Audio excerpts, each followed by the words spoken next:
afternoon, everyone. We're here again to another episode of SafeTalk, and we have a very distinguished guest with us. It's a different talk today compared to what we usually have, and we have here Miss Asya coming from an auction house, and of course, she is an art gallery curator. So, Miss Asya, can you tell me more about your background and what inspired you to venture into the art world?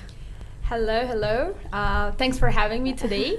That's an interesting question, and a lot of people are asking, like, you're in such a young age, and how you came to art world, and what makes you be passionate about that. I would say I started my journey from my travel to London with my mom and my tutor, and that's how I started loving art world, because I was literally entering all the exhibitions, all the museums, all the time. Per day, the minimum amount of museums we went was 5 or 6. Wow, that's a lot.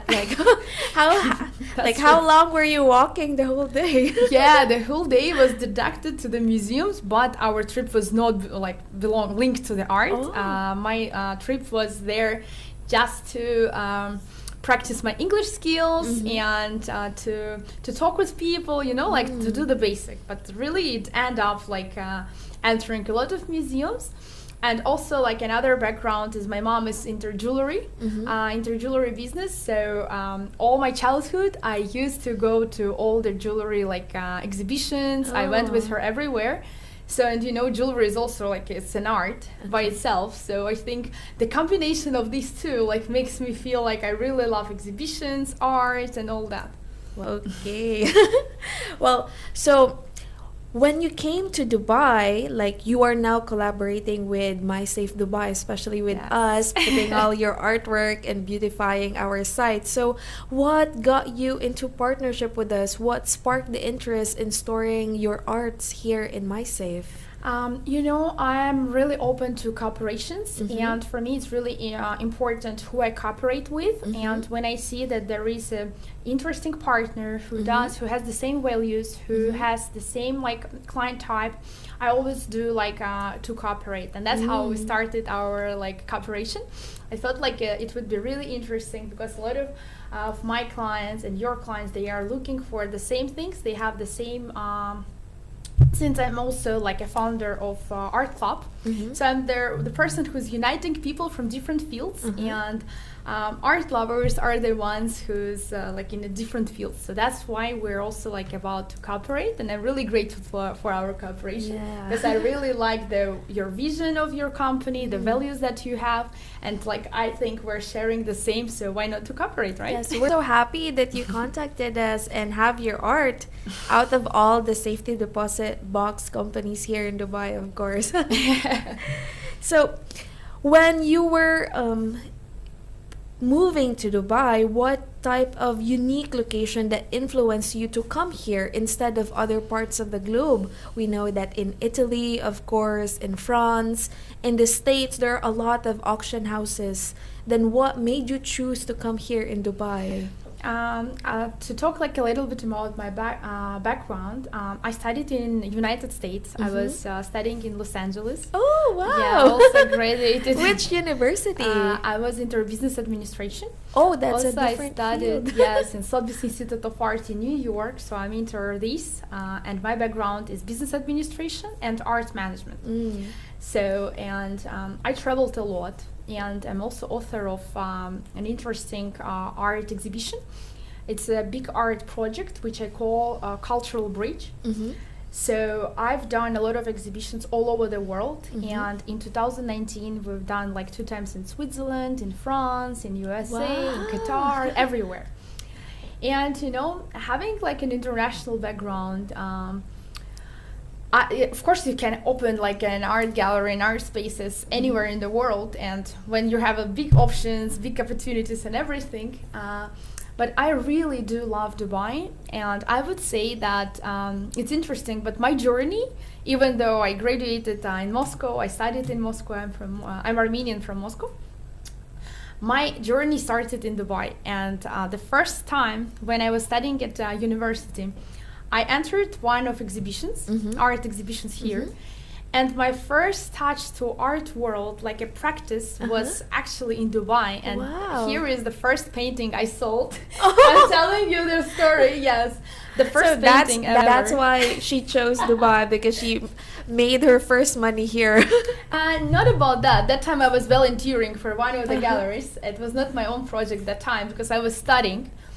But you know that I'm really grateful to the country because I've seen what exactly is interesting for me, and I've seen that when you're studying at university, especially in the art world, there is a way more like pathways that you can be. You can be an art manager, art curator, art critic. There is a lot of things. But in Dubai, I understood and realized my own passion in art, like what exactly I love and what I would like to do. So that's why my story started here, and my first gallery I opened in Moscow, and the second one is here in Dubai. Wow. So it's the same, like, it's under all those galleries are being created by you. Yes. And of course coordinated by you. Yes. Okay, that's amazing. So on your creating pieces for your gallery or auctions, do you have any criteria when you select those arts and paintings, or do you have specific type of artists that you choose when you're displaying their art? Of course, yeah, we have our criteria. For me, the most important part is to see that there is a big potential in artists. We are working not only with the famous artists, but also with not established yet artists who's like a new artist. So when they start, and we're helping them to start their journey with us. But the most important part for me to see that there is a big potential in our in artists. Why? Because when we are working with our clients, we are working with art collectors, we are working with art investors and art lovers. So for me, number one, it's not of course like required in the art world because most of the people are buying art because they like it. But I believe that my mission is that I want everyone, every single person who's buying art, invest in art. So even though the check could be small, it's not like a big amount, but I also always want the person be sure that even they spend $1,000 their amount will grow. So that's why when I see the potential in artists, I'm always working with them, cooperating, because I want my clients also be happy with the art piece. Not only when it's holding in their wall, but also when the price is raising. Of course. How one of my customers said, it was a really interesting thing. She said, "Oh wow, I'm gonna have a cash on my wall." I was like, I would never thought about that, but it's kind of, yeah, that's true. So you share which artist was that she was saying, "I am gonna have a cash on my wall"? Any art works you will choose from our gallery, it's kind of a cash off the wall because yearly the growth of each artwork we are presenting is from 10 to 15%. Wow, that is amazing. Like usually art, I've read before I did the interview with you, they only grow like 2 to 3% per year. And that is already a considerable big amount of money when they're growing their art. And of course you're investing, like they do say an artist's art can only be sold high when the artist is dead, but the artists that are doing it right now are quite alive. That's not true. I would say what makes me as a gallery and auction house unique out of all the galleries that my background is art management. So I graduated museum and gallery management. So I understand how to raise the value of the artist in a like organic way. It's not when you just enter a couple of zeros. It's a big job that you're doing, which our team is doing. So we do a lot of art exhibitions for the artists, we do auctions, we do like museum exhibitions. So we understand how professionally to raise the amount of artists. So that's why when sometimes some of my customers coming back, it was an interesting story I would share. We started to work with one of the artists, and his painting cost only like $1,000. There was a graphic pieces, they're very interesting and nice, and that time the artist was not that famous. And one of my customers, he bought 5 pieces like just to give it as a gift. And then he came back after 2 years. He's like, okay, I gifted all the paintings, like bring me more. It was nice. Everyone was happy. So he was just treating that as a just as a giveaway. It's amazing. And then when he came like to pay, the price was like almost like 30% more. He said like, wait a minute, it was only $1,000. Like, why now it's like more? I said because we've done a lot of like we grow their value of the artist organically and very good. So then the person came back, he understood, so he bought in I believe artist is an asset. So that asset raised, and after that he started collecting the artists because he understood that everything, and that's the real stories. Like all my customers, they know you buy now, we do raise the amount, even though you have that piece in your wall, the price is raising. Sometimes we have an offers. And some people, since we are working with only unique pieces, sometimes the customers are calling and they're asking for exactly the piece, and they want to rebuy from our customers because we have all their database, so we can contact them and ask them the price, and we can resell it. Okay, since we're talking about clientele now, can you tell me more about how you engage with your clientele in Dubai? Like, how do they know about the products and of course the artists, their artworks, and how do you make them understand that there is such an organic way of choosing the art and growing the value of that art? For me, number one criteria is since like this is what I like and we do this everything professionally, I'm the one who's contacting all my clients. We know them all. We're like with some of them we are friends, and how thank God most of them know about us is the word of mouth. They start telling to each other, recommending us, and I have so many friends who bought from us, like friends and our clients who became friends. They start recommending us, and they call their friends. They ask like, see, there is a gallery, go visit and check it out. And they say like, for me, it's the most important is your reputation. So that's why we're working in a long journey, and people are coming back, and that's how they know about us. Well, when we talk about them coming back, how do you cater to their diverse tastes and the arts that they do choose? When I came in here and first saw that lion art, it was covered in crystals. And of course, there's going to be a certain clientele that would only choose this type of art. So how do you cater to their needs? We, first of all, I'm not focusing only in one way of art.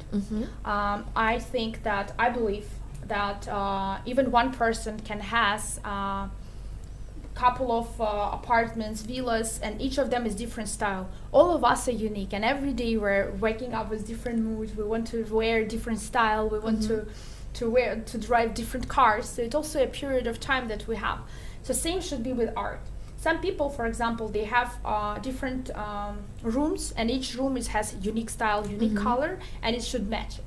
So that's why I would say like I'm not focusing only in one type of art. That's why we work with more than 600 artists. So with us, their client can choose anything they want, required to any style, any period of art they're looking for. So since we're talking about you flying tonight to Saudi Arabia, so now my question is, how do you actively promote your artists and of course have them market their arts with their clientele and have them to be sought out by different buyers? So how do you make sure that they're being marketed in the right way? You know, like since I traveled a lot and I've done all these exhibitions, art events in different parts of the world, and in my background, like I know like people from different nationalities, different cultures, and art is really the thing which is uniting people from different backgrounds, different fields. And I would say I already has my own vision, like which kind of art and which type of art would be suitable for any region. For example, before I told you that we've done like more than 8 art exhibitions internationally just in a year. So the way we choose the art pieces to take with us, so it was also like a big research. So we understand what, for example, people likes in Europe, what people likes in the Middle East, what people likes in anywhere in the world. So that's how we know, and also like depends on our like clientele, art lovers. So we already understand the tastes of different people. So since we're talking about this, about the taste of different people, so how do you face the challenges as a curator and of course a manager of a auction, your own 8 different auction houses? So how do you face those challenges, especially when you're looking into developing in a new market, moving into a new country. So how do you constantly face those challenges? I'm the person who never looking for the comfort zone. I don't know where it is. You gotta relax. Yeah. So that's why, I'm always like, by the way, my first journey when I was studying at university, before graduating university, I already established my auction house, my art gallery, the project by itself. And the first exhibition I could do in my hometown, right? Everyone, you just do an exhibition, you invite people But what I did, my first exhibition was in Paris. Wow. And by the way, I've never been in Paris before. Oh. And imagine the challenges I had from the step number one.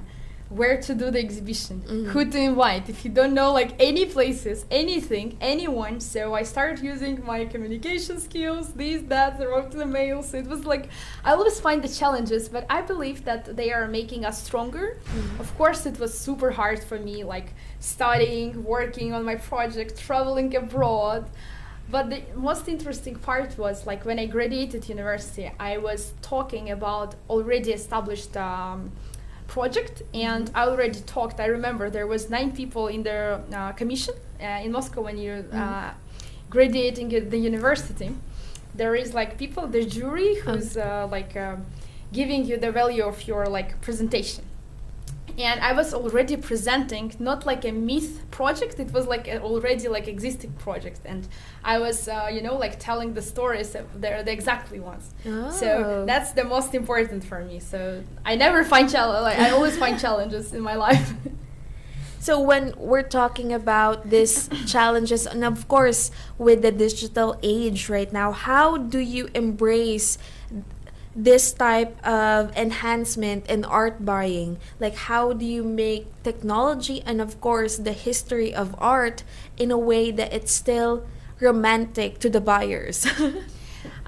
See, couple of years back, NFT started becoming very popular, and a lot of people was asking that, okay, I want to buy a digital version of the art piece. Me by myself, my nature is, I understand I'm into a new generation, we should be online and into technologies, but I believe we're still in a place where we're not 100% online, we're also offline as well. So I do appreciate real art pieces, but how we use the new technology in our projects. So any piece that we have in our art gallery, you can get the real piece, and also you can have an NFT. So basically we used this new technology as a blockchain. So what we're facing as an art gallery, for example, when we're working with some pieces which are 30, 40 years back created by the artist, we can't see the real provenance. Provenance is the history of art. So people are asking, and in art, the most what makes the artwork cost it's this amount of money, for example. The history of art, for example, we'll go a little bit. I will tell you a bit tips so you will understand. So when there is a history of art, so this piece belongs to this famous person, or it was a part of art exhibition in the museum. So these all criteria make the price of the artwork higher. And how you can actually know where the art piece was 30 years back. If you ask people, so nobody will give you a written certificate. It's really hard to get all these papers back. How we do use this technology, so we are writing down, and this is kind of so this is for you kind of part how you can track where this painting was bought from, who, where it was, how much it was sold for. So that's the way we're using. So basically the footprint of where the art has been and where it's going to be. Wow. Yes. That's the way I like their NFTs. Some people think that NFT is only created as a bubble for art pieces, but if you go deeper, you can see and understand that a lot of that monkeys was not just the art piece. It was a lot of things behind it. It could be a membership in a yacht club, so it could be a lot of things. It's not just a picture by itself which was sold or bought to anyone for millions of dollars. Wow, that is amazing. So, looking ahead, what are your aspirations for the future? Of course, not just with your art gallery here in Dubai, but all your other art galleries that you're going to be soon opening. Yeah, we have a big ambitious plans to open like more and more art galleries. Yes, what are there specific goals or projects that you're excited to share about? Yes, of course. We as a Pingoltsyan art gallery and auction house, we also have our art academy, which we established with Austrian University. We are PhD approved, and what I'm teaching people is we are certifying them to become an art managers. How I started this project as well, because like a lot of people who know me, they started asking me, tell us more like about that. We're really curious like how it works, because a lot of people they don't understand the management of art, like how it basically works. And like for me, I have no idea when like Chief told me to, oh, let's connect with Asya, and I was like, okay, I'm a bit intimidated because I don't know anything about art. yes, and there was a lot of people who didn't understand it as well. And I created my own 5 models which are talking about art as business. So I want to tell people that art and creative industries are not just your passion, or it's not only your hobby, but it also could be as your like main income as well. So if you're an artist, so be a focused artist, work as an artist, and you will achieve a lot of things. What I could say, a lot of my students who came to my classes, there was like established art collectors as well. And there was some artists who was not taking care of their art part of their life as they would like to. For example, they work in different fields, and art was like as a hobby for them. So they was not considering themselves as an artist. It was like a part-time joyful thing. Like a hobby. Yes, like a hobby. And what I really like, one of my students, she became like a really good artist. So I told her how to make their portfolio of artists, how to raise your art pieces. She started participating in art exhibitions. She started participating in auctions, and I'm really proud when I can see that we can see the result. That's the most important. Of course, because it's about growing the project and growing with the artists that you have. Wow. And the mission is like to explore this project in as many countries as we can. So we will have this big, strong art community, which we already have in our art club. For example, we have people from different fields, and what I think the most important part in our life is a network, right? And when like you can travel, let's say, to Moscow, and you can know some people. You can travel to Los Angeles, and you know some people who's also like in the same field of interest as you are. Or you travel to Dubai, so you already know that you have like a community, a family, which you know and which you could be introduced. So this is the most important part. Well, it's such an interesting topic, because for us, art is something that you hang on the wall. It's not something that you can mostly earn from, especially from my culture. Not a lot of artists are being recognized as much as they should be recognized, which is a lucrative career. And of course, you've proven that, an art collector and of course an auction house owner that's been expanding rapidly here in Dubai and of course all over the world. And we're so happy and like of course honored to have you here at SafeTalk. And we thank you for your time, and of course have a great afternoon. Thank you so much for having me. I'm really grateful to share my story, and thank you for your amazing project as well, because it's really like when I was talking with Terry and he explained me more like about the technology that you are using, and I was really grateful to cooperate, and I'm really happy that we're cooperating. And I would be happy anyone who can who's listening us today and come visit my safe and check out art exhibitions. I know like it's really interesting, right? You come to the safe, you come like you're all the time like we're a phone with our things, and then you come and you see like art pieces. I think it's really good. Yeah, it's amazing how the art just pops the place up, because my safe is a security company. We help people store their valuables, and now we have something that they can look at as well in a bare wall. So it's such an amazing time to have you, and of course to have your pieces in our sites, and of course more collaboration in the future. Yes, we'll have more and more collaborations. Thank you so much. Yes, thank you so much, Asya. Bye. Bye.